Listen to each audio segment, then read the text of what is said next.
Fresh produce spoils quickly in many regions because drying methods are either slow, weather dependent, or vulnerable to contamination. I wanted to design a solution that uses only solar energy.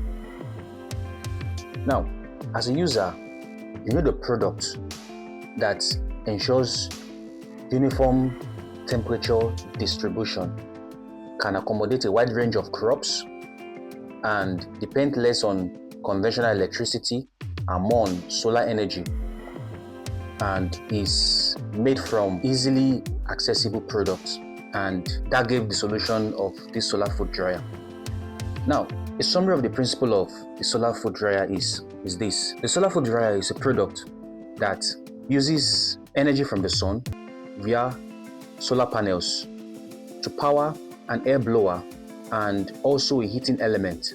Now, the air blower is connected from the outside of the solar food dryer but interfaces at the inlet port. Air is forced in through that inlet port into the plenum, the bottom plenum, and beneath this bottom plenum is the electrical bay that hosts the electrical connections.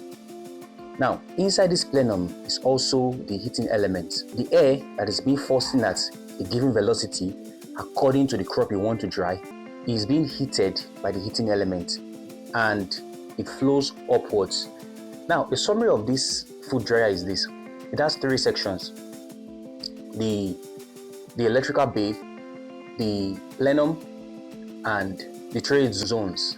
Now, the air flows upwards to the tray zones where the actual drying takes place, and after drying, the air is mixed with the moisture from the food being dried and flows outward through the outlet port at the top, some distance above the last tray. There are 6 trays in this particular configuration. Now, let's go back to the plenum zone. In the plenum zone, you have the carved part. The carved part has 3 narrow slots. The purpose of this carved part is to redirect the air that is being forced in upwards. The air flows through these narrow slots to immediately above carved part, which contains the absorber plate. The absorber plate has narrow openings on all 4 corners, is painted black to absorb solar radiation and also stabilize the flow of air and redistribute it. Now, above this zone, you have the diffuser plate that is perforated. It contains a number of holes. Again, the purpose of this is to redistribute the airflow to make it uniformly distributed as it flows towards the tray section. Then you now have the tray section, which contains 6 trays for the actual drying to take place. The concept development was based on airflow efficiency, ease of fabrication, structural simplicity, and user accessibility. Then we moved on to development of the model using SolidWorks. On SolidWorks, the dryer was designed as a modular assembly consisting of structural frame, drying chamber, the drying trays, the solar collector with the air inlet and outlet system. Then we moved to engineering analysis to evaluate the design prior to fabrication.